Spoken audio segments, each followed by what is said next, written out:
relações diferentes de comando entre os indivíduos.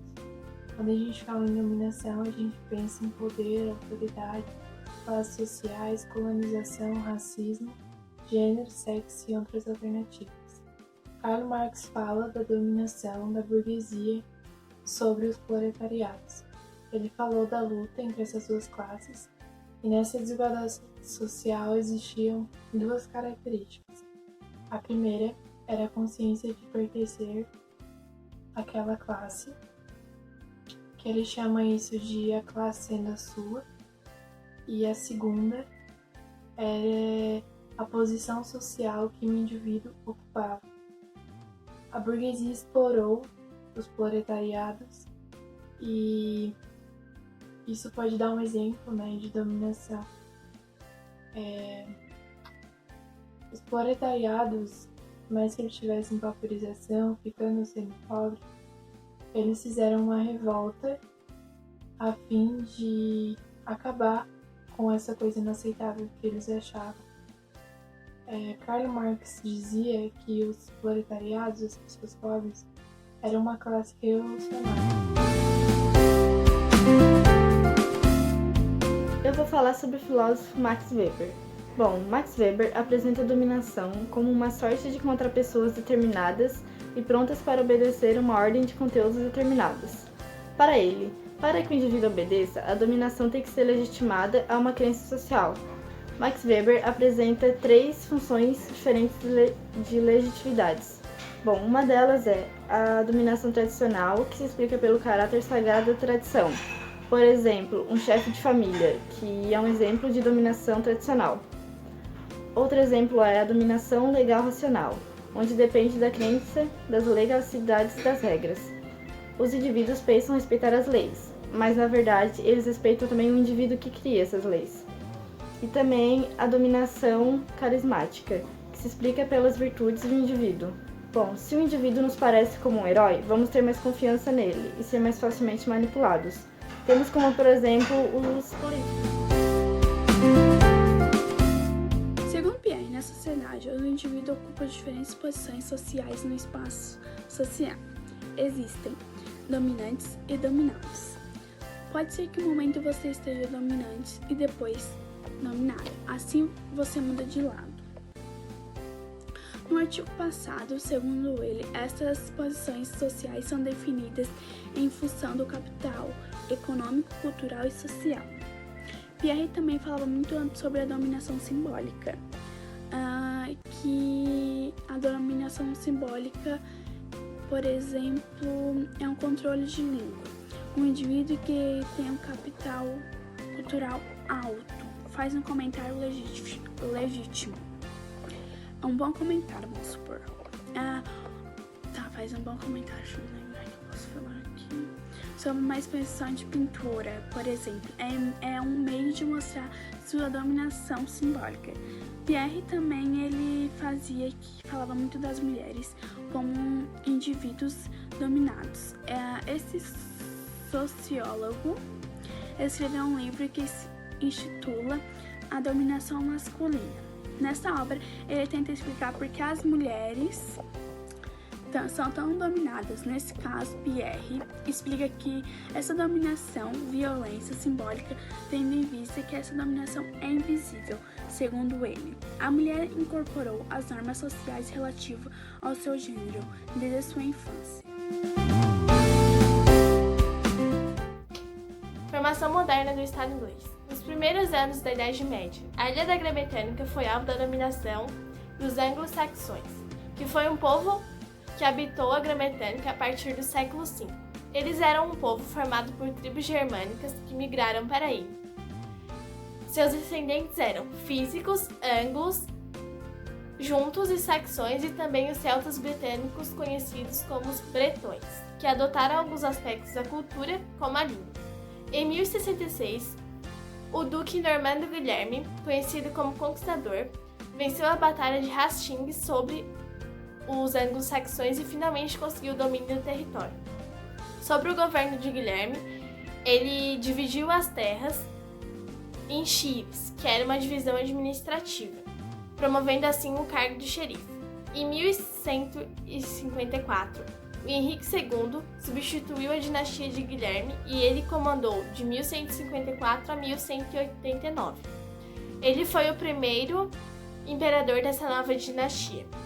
Henrique II também fez com que suas leis fossem conhecidas e seguidas por todo o território da Grã-Bretanha e fez com que a nobreza pagasse impostos e com que o exército fosse instituído no território.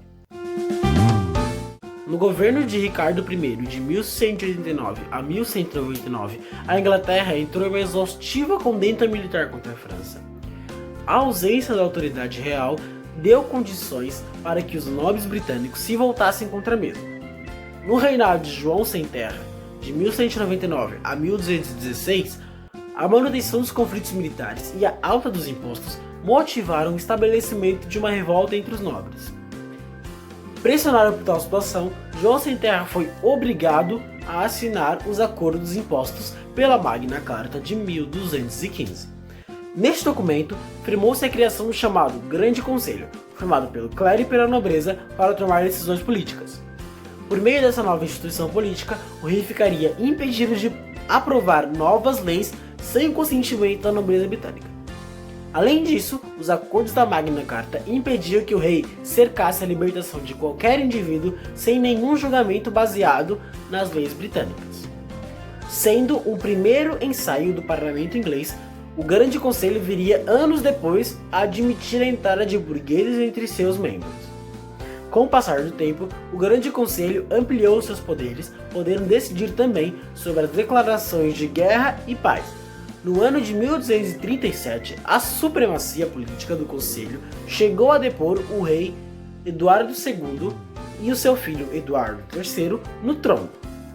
No século XIV, o Conselho passou a dividir-se entre a Câmara dos Lordes, formada por integrantes da nobreza, e a Câmara dos Comuns, compostas por burgueses e cavaleiros. No século XIV, os ingleses prolongaram uma guerra com a França que já durava muito tempo pela região de Flandres. Essa região era tão disputada comercialmente porque lá tinham ligas metálicas. Isso fazia com que pudessem ser fabricadas panelas e outras coisas do tipo, misturando essas ligas com os outros componentes, estranhos no caso. Essa guerra durou por muito tempo e foi chamada da Guerra de 100 Anos. E a Guerra de 100 Anos se juntou com a pandemia da peste negra, o que causou muito empobrecimento e muita fome pela Europa toda. Então, assim, com esses fatores que se juntaram, o poder nobiliárquico, que eram os nobres, que era um poder passado hereditariamente, foi se enfraquecendo porque os camponeses começaram a gerar conflitos por todos estarem morrendo e todos estarem com fome. Em 1453, com o fim da Guerra dos 100 Anos, a família Lancaster e a família York começaram a se disputar pelo trono inglês. Essa guerra foi chamada da Guerra de Duas Rosas e esse conflito só se resolveu porque o Lancaster Henrique foi pedir ajuda com a burguesia para dar fim nessa contenda. A ajuda da burguesia para dar fim na contenda. E assim ele foi nomeado como Henrique... 5, 6, 7. Como Henrique VII. E ele deu início à dinastia Tudor. Tudor, que inaugurou os regimes absolutistas na Inglaterra. E agora eu vou falar como é que era o regime absolutista na Inglaterra quando ele foi inaugurado. O rei ele concentrava todos os poderes, então ele podia mandar e desmandar o que ele quisesse porque ele não precisava de ninguém para ordenar isso. Ele que fazia as regras. E ele podia interferir nos assuntos religiosos também. Ele podia controlar o clero do seu país em alguns casos. E as camadas mais pobres que bancavam ele, ou seja, por meio de impostos, os camponeses que bancavam o rei. O sistema econômico do absolutismo era o mercantilismo. Então, ele era marcado pela interferência do Estado na economia. O Estado, ou seja, o rei, que cuidava de toda essa parte econômica, então ele fazia o que ele queria com o dinheiro que tinha. E a transmissão hereditária era normal, era passado o trono sempre de pai para filho e isso era normal.